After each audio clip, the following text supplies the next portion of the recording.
नमस्कार मित्रमैत्रिणींनो, अमरावती जिल्ह्यातल्या परतवाड्यामधली धक्कादायक घटना जी सगळीकडे सध्या चर्चिली जाते आहे ती नेमकी काय आहे? ह्या 19 वर्षीय पोराने किती मुलींचे व्हिडिओ काढले, फोटो काढले, नेमकं काय तो करत होता, पोलिसांचं याच्यावर म्हणणं काय आहे आणि ह्या अडकलेल्या मुली नेमक्या कोण आहेत हे सगळं समजून घेऊया. तर अमरावतीमध्ये एक तालुका आहे परतवाडा. या परतवाड्यामधला एक मुलगा, ह्याचं नाव आहे अयान अहमद तन्वीर अहमद. 19 वर्षाच्या ह्या मुलाने खूप जे आहे ते मुलींना त्याच्या प्रेमामध्ये अडकवलं, त्यांच्यासोबत काही गोष्टी केल्या आणि या सगळ्या गोष्टींचे व्हिडिओ काढले किंवा त्या अनेक गोष्टींचे फोटो काढले आणि हे फोटो तो आपल्या फोनमध्ये ठेवत होता.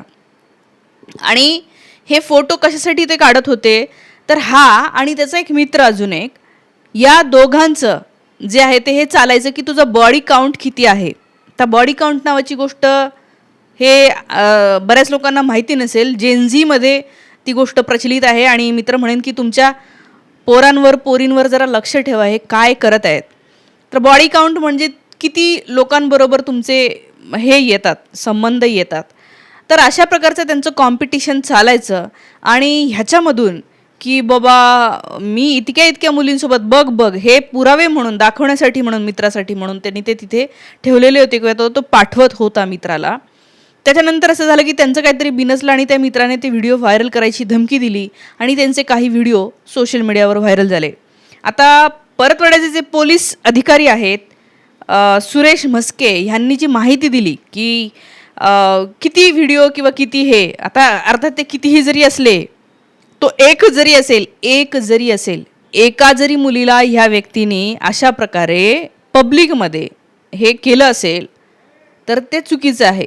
मग ते 1 असो किंवा 1000 असो आणि ती मुलगी मग कुठल्याही धर्मातली असो. म्हणजे आता अल्पसंख्याक आयोगाचे जे अध्यक्ष आहे प्यारे खान, 8 मुस्लिम महिलाएं हैं जिसमें से 6 के फोटोग्राफ्स है, 2 के वीडियोज है.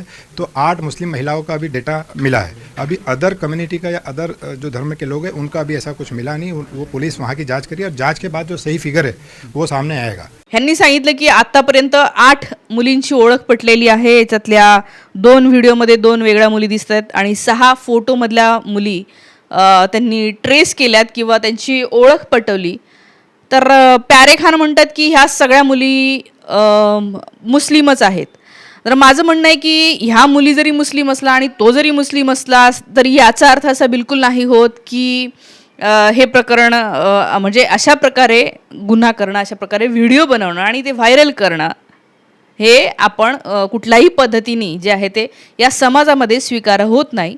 अर्थात क्विक ॲक्शन घेत त्याच्यावर आता अटक झालेली आहे आणि त्याचं घर पण आजच बातमी येते की त्याचं घर बुलडोझरनी पाडून टाकलेलं आहे. आता ह्याचं घर का बुलडोझरनी पाडलं, मग त्या खरातचं का नाही पाडलं, म्हणून अमरावतीमध्ये एक वेगळा वर्ग सध्या आंदोलन करत आहे की तुम्ही आरोपी एका धर्मातला असला की तुम्ही घर पाडता आणि दुसरा असेल तर पाडत नाही, मग घरातचं का पाडताय.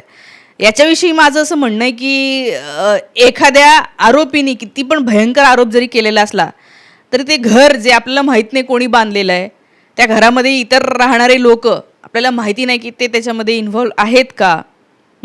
तसं जर का सापडलं की ते सुद्धा गुन्हेगार आहेत तर मग आपल्या कायद्यामध्ये गुन्हा करण्यासाठी शिक्षा आहे. घर पाडणं ही कोणासाठी शिक्षा नाही आहे. म्हणजे जे लोक आता म्हणतात ना की खरातचं पण घर पाडा, नाही मी म्हणणार नाही खरातचं बिलकुल कुठल्याही प्रॉपर्टीला धक्का नका लावू खरातच्या सुद्धा.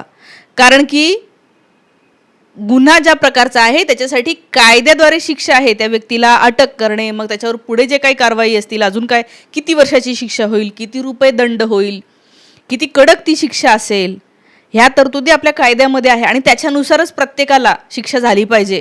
नाही तर ह्या अशा प्रकारच्या बुलडोझरच्या कारवाईचं समर्थन कराल, उद्या म्हणाल ह्या खरात झाला, दुसरा कोणीतरी नसलेला गुन्हेगार काढणार आणि तुमच्या जरी समजा एखाद्या पोरांनी गुन्हा केला समजा काही, तर ते घर पाडलेलं तुम्हाला चालणार आहे का.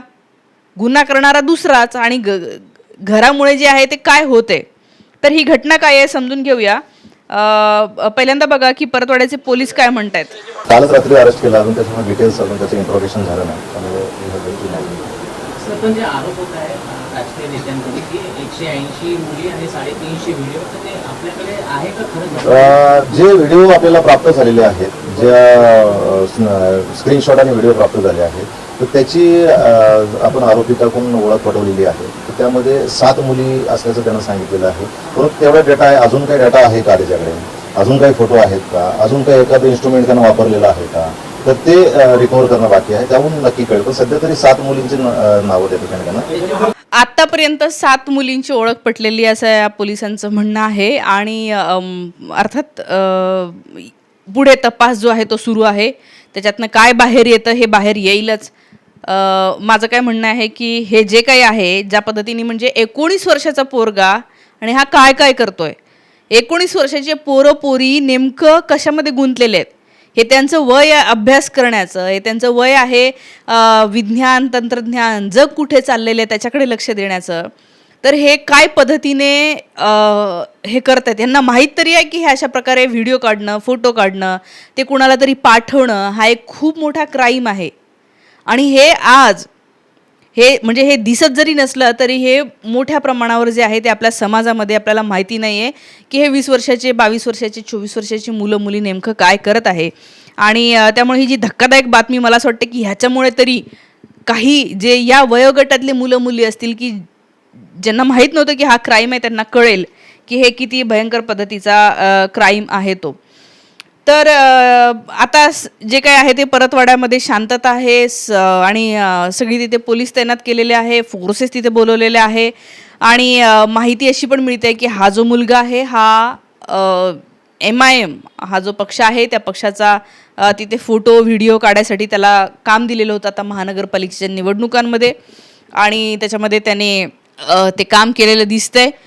फोटो व्हिडिओ काढण्याचं मे बी होऊ शकतं की तो रील मेकर किंवा व्हिडिओग्राफर असा काही असू शकतो. आणि बातमी ही पण येते की MIMनी त्याची हकालपट्टी केली वगैरे.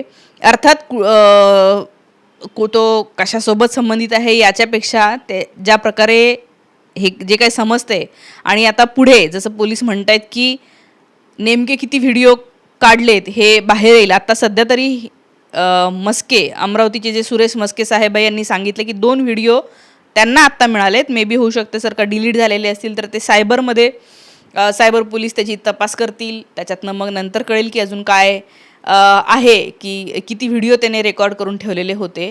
पण हे जे काही प्रकरण थोडक्यात दिसतंय याच्यामध्ये आत्ता 4 लोकांना अटक केलेली आहे. म्हणजे हा किंवा त्याचा मित्र अजून ज्यांना ते शेअर करत होते आणि त्यांच्यामध्ये जे काही वाद झाला त्याच्यातनं त्यांनी एक मला वाटतं व्हिडिओ जो ट्विटरवर वगैरे बघायला मिळतोय ब्लर केलेला आहे. अर्थात अशा प्रकारे मुलीची म्हणजे मग ती कुठल्याही धर्मातली असो जातीतली असो ओळख कोणीही पब्लिक होईल अशा प्रकारे कुठलेही व्हिडिओ किंवा फोटो हे पाठवायचे नसतात. त्या खरात प्रकरणामुळे पण अनेकांना कळलं असेल, अनेकांवर कारवाईसुद्धा झालेली आहे. पण आत्ता सध्या तरी या गोष्टीवर हे बोलता येत आहे. हे जे काही व्हिडिओ येत आहेत त्याच्या खालच्या ज्या कमेंट्स येत आहेत त्याच्यावरनं पण मी एक तुम्हाला सांगते की जे दिसतंय ना की अनेक लोक असं म्हणतात की हां यांना जिरवायलाच पाहिजे, यांना हेच करायला पाहिजे. आपण समाज म्हणून कुठे जातोय? आपण हे म्हणायला पाहिजे की तो गुन्हेगार आहे, त्याला शिक्षा झाली पाहिजे, त्याने गुन्हा केलाय म्हणून, ना की त्याचा धर्म किंवा जात. आपण खरातवर बोललो तेव्हा आपण काय त्याची धर्म किंवा त्याची जात शोधलेली नाही आहे. कारण आरोपीला कुठलीही जात किंवा धर्म नसतो. अनेकांनी त्याची जात शोधायचा प्रयत्न केला की हा अमुक अमुक ह्या जातीतला आहे. काही संबंध नसतो. तुम्हाला असं वाटतं का की अशा प्रकारच्या गोष्टी हे इतर धर्मातले लोक, फक्त एकाच धर्मातले लोक करत आहेत? तर हे कोणत्या धर्मात होत असेल ते थांबायला पाहिजे ही आपण मागणी करूया. कारण आपल्याला समाज म्हणून मॅच्युअर व्हायचं आहे, ग्रो व्हायचं आहे, पुढे जायचं आहे. हे अशा प्रकारे घटना ज्या आहेत त्या घडल्यामुळे अर्थात अनेकांना माहिती होतं, अनेकांना कळत नसतं, अनेक आईवडिलांना सुद्धा माहीत नसतं की आपले मुलं काय करत आहेत. मला असं वाटतं की या निमित्ताने प्रत्येकाने आपल्या आईवडिलांना, प्रत्येक आईवडिलांनी आपल्या मुलांना जे आहे ते जागरूक करायला पाहिजे, समजावून सांगायला पाहिजे. नाही तर आता तुम्ही बघा हा जो काही आहे याच्यामध्ये ज्या मुलीला त्यांनी फसवलेलं दिसतंय. अर्थात अजून मुली बाहेर समोर आलेल्या नाही आहे तक्रार करायला की प्रेमाचं नाटक केलं की नेमकं काय केलं. ते तपास जसा जसा पुढे होईल, कोणी तक्रार करायला येईल, FIR येईल, तेव्हा आपल्या हातात FIR येईल आणि आपल्याला ते कळेल. असं लक्षात येते या केसमध्ये पण भाजपचे आमदार अनिल बोंडे, खासदार आहेत ते, हे पोलिसांकडे गेले आणि त्यांनी ही माहिती पोलिसांना दिली.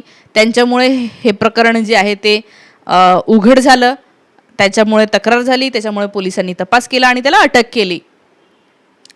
नाशिकची पण TCSची जी केस आहे त्याच्यामध्ये पण तसंच झालं. भाजपचे कार्यकर्ते पोलिसांकडे गेले, त्याच्यामुळे ती FIR जी आहे ती नोंदवली गेलेली आहे.